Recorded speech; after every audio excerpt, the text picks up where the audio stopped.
Faltan 7 minutos para las 9 de la mañana y nos metemos en uno de los temas de preocupación por estas horas. Ustedes saben, la educación es virtual y obligatoria. ¿Qué pasa con aquellos que tienen que hacer clase entonces de forma virtual? Con aquellos que no tienen posibilidad de conectarse. De todo esto vamos a dialogar con Leonardo Folgar, presidente del Plan Ceibal, a quien le damos los buenos días. Bienvenido. Hola, buenos días. Gracias por la invitación. El Plan Ceibal divulgó algunos datos de conexión ya del pasado lunes. 258.000 usuarios conectados en el entorno de las 14 horas del pasado lunes. ¿Eso fue el pico máximo?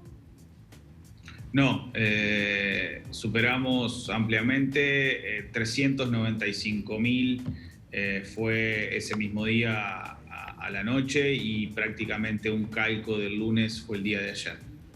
Bien, ¿qué significa eso en cuanto al universo de estudiantes que pueden acceder a través del plan Ceibal a la educación?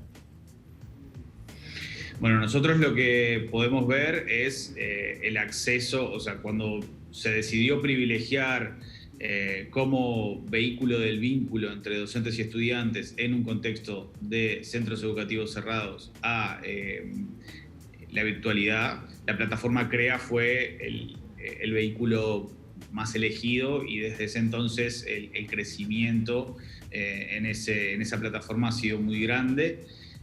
Tanto es así que hemos tenido muy buenos números de cobertura en términos generales de uso de la plataforma, tanto esa como el resto de ecosistema de plataformas del que dispone Ceibal. Estamos hablando de que incluso en este año tuvimos crecimiento respecto del 2020, o sea que podríamos estar viendo que algunas de las acciones que se tomaron para quitar obstáculos del camino que podían haberse encontrado en 2020 pueden estar surtiendo efecto. Vamos a tener más información sobre los próximos 10 días. Estas cifras que ustedes manejan de conexiones son simultáneas, ¿no? Es el pico de conexiones al mismo tiempo. No, es la cantidad de accesos al login único de Ceibal, es decir, la cantidad de personas que ingresaron en un día al login único de Ceibal. Eso implica que, por ejemplo, no es posible porque el universo que tenemos es entre 760.000, más o menos es lo que estuvimos viendo el año pasado, pero podrían perfectamente ser usuarios totalmente distintos los del lunes y los del martes. Entonces, lo que nosotros ahí también, por eso que necesitamos verlo a lo largo de los días, saber cuál es el solapamiento y cuál es la cobertura total. Por ejemplo, perfectamente puede suceder que haya estudiantes ingresando a las plataformas lunes, miércoles y viernes y otros ingresando martes y jueves, y ahí tenemos que ver, bueno, cuál es la cobertura total. Lo cierto es que mirando estos números con respecto al año pasado, donde hubo escenarios de virtualidad total, semipresencialidad y presencialidad total, son mejores en cantidad de accesos y lo más importante para nosotros, en el tipo de actividades que se están realizando online. Vemos un uso mucho más experto de parte de docentes y estudiantes de las herramientas, mucho más intensivo, mucho más diverso. Eso normalmente en un colectivo habla de que se está haciendo un mejor uso. También serán cuestiones para analizar y cruzar hacia adelante. Leandro, siempre el temor que uno ha escuchado por parte, en definitiva, de todos los actores que tienen que ver con el tema educativo, es que se ahonde la brecha y exista una diferencia muy notoria entre aquellos alumnos pertenecientes a un contexto de mejor situación económica que aquellos de contexto más pobre. De hecho, si bien hubo una encuesta, pero realizada el año pasado durante la suspensión de la presencialidad, esa encuesta arrojaba una, digamos, participación mucho más activa de aquellos alumnos de contexto rico que los de contexto pobre.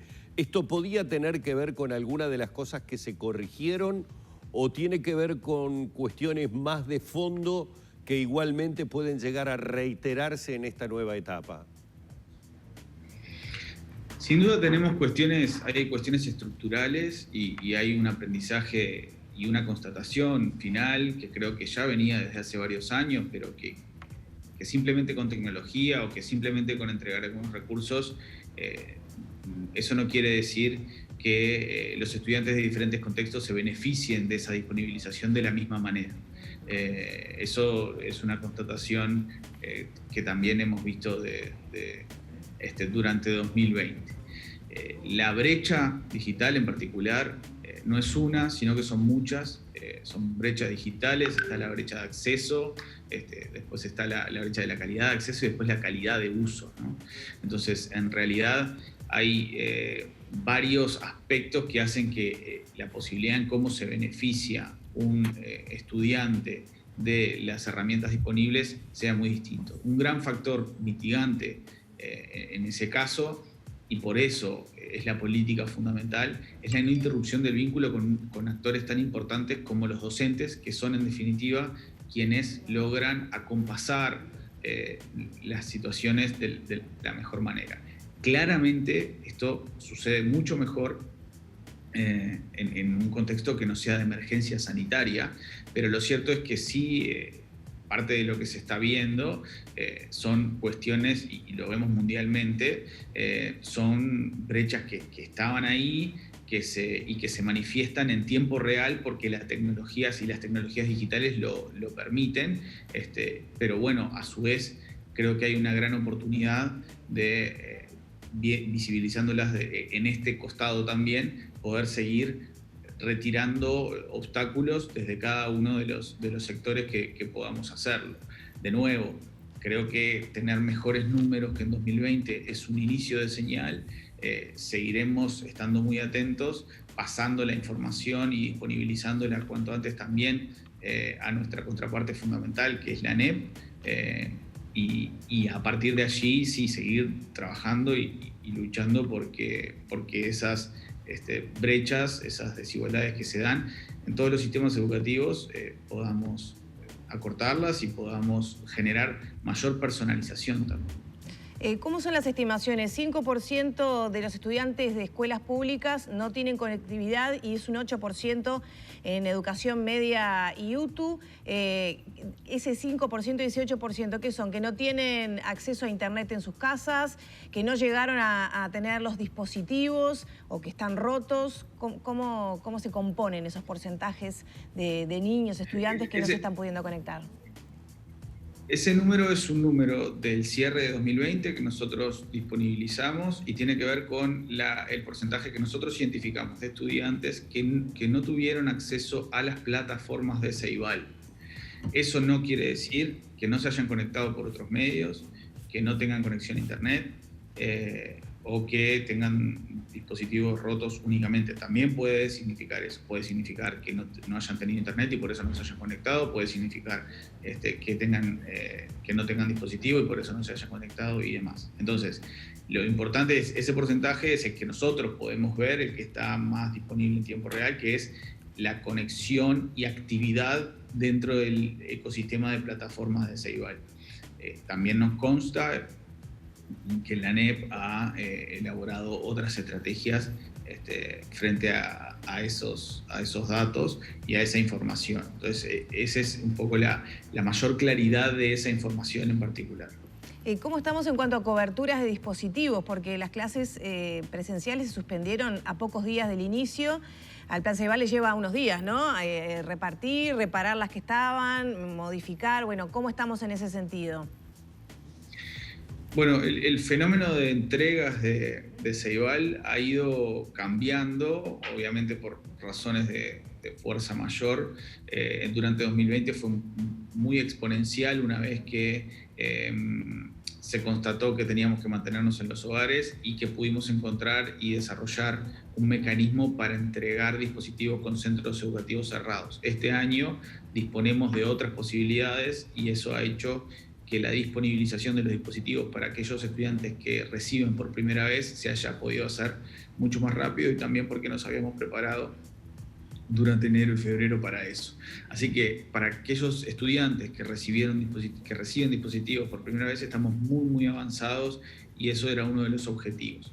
Ahora sigue la etapa que se extiende hasta julio, de recambio de dispositivos para aquellos estudiantes que ya tienen dispositivos pero que están en ciclo de recambio. ¿Y cómo se hace eso en el ámbito de la pandemia y sin clases presenciales? ¿Se va a domicilio? ¿Las familias tienen que acercarlas a alguno de los puntos? Sí, se han tomado medidas distintas. Hoy por hoy todas están siendo informadas oportunamente a los centros educativos y a los responsables de los estudiantes. Se han tomado diferentes mecanismos, incluso en 2020 nos consta de maestras que han llevado en los baúlos de su auto, casa por casa, los dispositivos. La situación hoy es distinta.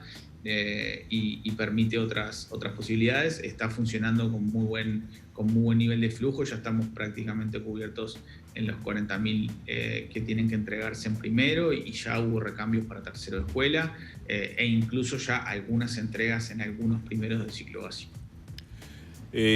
Folgar, uno siempre imaginó, creo que de hecho cuando nace el Plan Ceibal nace con la idea de ser una gran herramienta de apoyo a la presencialidad, porque obviamente lejos estábamos de imaginarnos esta situación en donde prácticamente esta situación ha terminado en una virtualidad total, por lo menos durante algunos periodos en los que lamentablemente la situación de la pandemia no permite la presencialidad en las aulas. Y eso ha llevado a que uno escuchara comentarios de parte de muchos docentes con respecto a la dificultad muchas veces de conseguir la atención, de tener ese seguimiento personal o más individual, y de allí el que, bueno, todos hablen de que la presencialidad es absolutamente esencial, además de lo que significa para los niños, para los adolescentes, interactuar entre ellos, el hecho de concurrir en ese horario, etcétera, etcétera, etcétera. Aquí lo que uno siente es que el entorno familiar pasa a ser fundamental para el apoyo, para también colaborar con el trabajo del docente. ¿Cómo están viendo eso de alguna manera para darle la ayuda al docente, pero al mismo tiempo para lograr que mayor cantidad de niños bueno, tengan esa atención que de repente en casa a nivel familiar no la tienen mucho, como para empujarlos a realizar las tareas que tienen que realizar, a dedicarle el tiempo que le tienen que dedicar al estudio? Yo creo que la clave es la flexibilización con intencionalidad clara, ¿no? Ir a los mínimos, ir a lo fundamental, que es sostener el vínculo, es que haya propuestas para que las familias, en los tiempos que tengan disponibles y de la mejor manera en este contexto, puedan generar itinerarios, generar hábitos, generar posibilidades de aprendizaje en el contexto en el que se encuentran los estudiantes hoy. También depende mucho de las edades, pero lo que sí estamos viendo es una sinergia distinta, y también yo creo que muchos aprendizajes de parte de cómo colaborar docentes y familias para lograr que en este contexto, que lo que se procura es sostener el vínculo, que sucedan algunos aprendizajes, que no se detenga ese hábito de se puede aprender, yo puedo aprender, se puede aprender todos los días. Tienen que darse una serie de condiciones que tienen que ver con mi estado interno, con mi estado del entorno, con invitaciones y motivaciones determinadas. Entonces, lo que los docentes y las familias están logrando configurar en este escenario son esas acciones, esas experiencias de aprendizaje en este contexto tan negativo. Como docente, como educador, en definitiva, el espacio de la escuela, el espacio del centro educativo es un espacio insustituible, y queremos que cuanto antes eso sea posible y se pueda hacer una integración de las soluciones tecnológicas que tenemos a favor de los aprendizajes, otros aprendizajes mucho más integrales, mucho más holísticos, si se quiere, en un escenario donde tengamos movilidad completa. En este contexto sí estamos en una situación comparativa frente a muchos países de la región y frente a muchas realidades, en la que afortunadamente el despliegue de infraestructura, la calidad de la conexión, la cantidad de dispositivos en manos de estudiantes, la cantidad de capacitación que han tomado los docentes. El año pasado fueron unos 12.000 docentes que tomaron capacitación a través de Ceibal, sin contar los que hayan tomado por otros lados, más la escuela de verano, más la cantidad de guías e indicaciones, documentos orientadores y demás,